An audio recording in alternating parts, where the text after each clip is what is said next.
Vamos a hablar ahora sobre lo que ocurre en Perú, porque es el segundo país de la región más afectado por el coronavirus, pero si hablamos de cómo actuó Perú, podríamos decir que fue precavido. Hubo un estado de sitio declarado al comienzo de la pandemia. De hecho, muchos argentinos habían quedado varados y no podían salir de Perú. Hubo, me acuerdo, las salidas con los DNI para hombres, para mujeres, depende de cada día. Bueno, a pesar de todo esto, aparentemente los números no son positivos. Se lo vamos a preguntar ya mismo a nuestra colega que se encuentra allí en Perú. Hablo de Cecilia Quirós. Cecilia, ¿cómo estás? Buenas tardes. ¿Cómo están? Buenas tardes. Bueno, ¿qué está pasando allí? ¿Cuál es la situación en este momento? Bueno, la situación es sumamente terrible. Tenemos casi 100.000 contagiados, 99.483 contagiados para el día de hoy, según los reportes del mismo Ministerio de Salud. Ujú. Y hay 2.789 muertos. Los hospitales públicos de Lima, que es una de las regiones con mayor contagios, y las otras regiones del país, los hospitales están totalmente colapsados. Estos últimos días han circulado declaraciones de los propios médicos de la Sociedad Nacional de Medicina Intensiva, donde decían que estamos en una situación donde los médicos tienen que decidir qué pacientes ingresan a una cama UCI y quiénes no, porque ya no hay las camas suficientes para poder atender a todos los enfermos o enfermas que lleguen y requieran de respiradores artificiales o de camas UCI. Si bien es cierto, estamos a 64 días del estado de emergencia, un estado de emergencia que no ha servido para frenar el avance de la pandemia, Eso te porque quería preguntar, Cecilia, tenemos que justamente, hablar de otros temas, pero eso te quería porque preguntar, ¿por qué no funcionó? Porque digo, 64 días es más que Argentina, llevamos 61 aquí en la República Sí. Argentina. De estado de emergencia o estado de sitio, como le diríamos, con la imposibilidad de salir a la calle, con un aislamiento, ¿por qué no funcionó?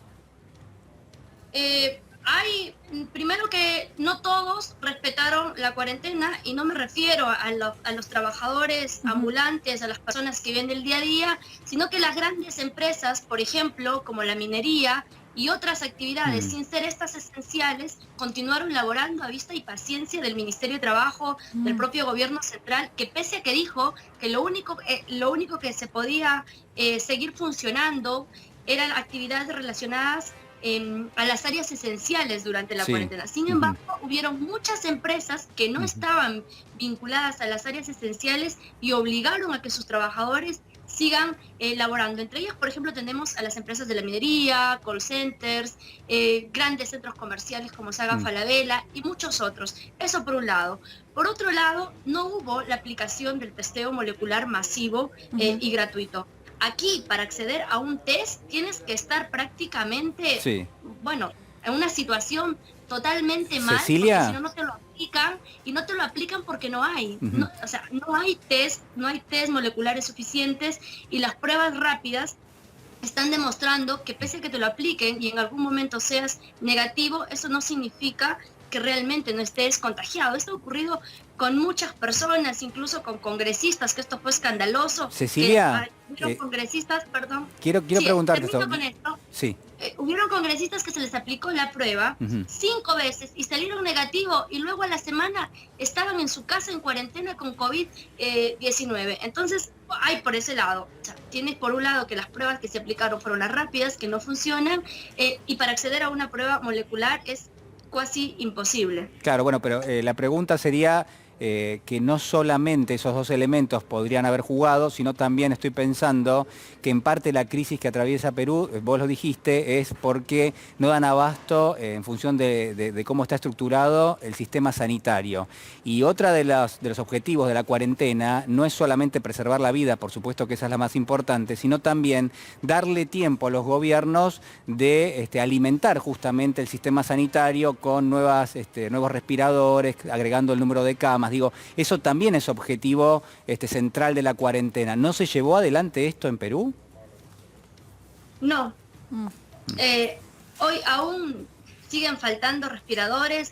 El gobierno hoy acaba de dar una conferencia de prensa anunciando que recién para la próxima semana estarían llegando un lote de respiradores que han comprado en China, etcétera, y en medio de la pandemia hubieron también denuncias escandalosas de sobrevaloración de respiradores que, por ejemplo, costaban alrededor de $30.000 y el Estado terminó comprando en plena cuarentena más o menos a $150.000. O sea, una cifra totalmente escandalosa y lo han pagado. Y eso tiene que ver también porque no se afectó los intereses de quienes se enriquecen con la salud, porque en nuestro país tenemos desde los 90 en adelante la sanidad pública totalmente desfinanciada por las políticas neoliberales de los diversos gobiernos, pero hay otro lado de la historia y que tiene que ver con el enriquecimiento masivo de grandes clínicas, de grandes farmacias, Sí. de grandes laboratorios, de grandes centros de distribución, que en estos momentos siguen haciendo sus ganancias, siguen incrementando sus ganancias sin importarles ni la vida ni la salud de las personas. Y frente a ello, el Estado obviamente debió declararlos de utilidad pública para que todos los recursos que hoy se tienen en el país pasen a estar al servicio de enfrentar la cuarentena. Eso no ha ocurrido. Hay otro elemento, por ejemplo, los trabajadores de la salud, solo médicos, hasta el día de hoy, hay 24 médicos que han fallecido. Tenemos 1.052 médicos contagiados, según el reporte del Colegio Médico Peruano, que es una cifra elevadísima.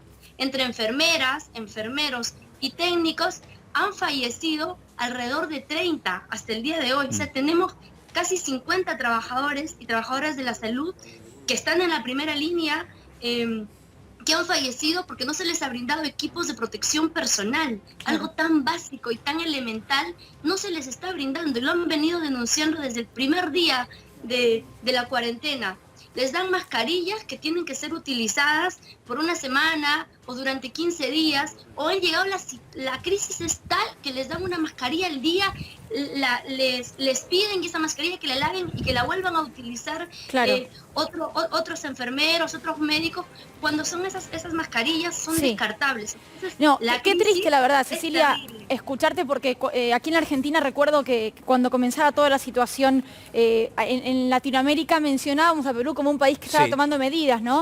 Como un país que estaba actuando, que estaba cuidando a la población. Lamentablemente, por lo que vos nos contás hoy, no fue suficiente, y en aquellos lugares donde tenían que hacer más fuerza, en un sistema de salud, en parar la producción de grandes empresas, no lo hicieron, ¿no? Sí, claramente no. Entonces, y esto no solo lo digo yo, lo denuncia el Colegio Médico, lo denuncian los sindicatos de enfermeras, de médicos de intensivistas, etcétera, que con sus propios recursos tienen que hacer esfuerzos para comprar medicamentos, para comprar EPPs, para pagar traslados aéreos, porque los hospitales de las regiones están absolutamente colapsados, no tienen la atención especializada que deberían, y los propios médicos están pagando vuelos de regiones del interior del país, como Pucallpa, como Puno, y otras regiones, para trasladar a sus colegas a Lima para recibir una mejor atención y se les pueda salvar la vida. Te Esto agradecemos. vista impaciencia del gobierno. Sí, lamentablemente, te mandamos un abrazo grande, ojalá la situación mejore, vamos a hablar en los próximos días, y gracias por tu tiempo. Muchas gracias. Muchas gracias. Gracias.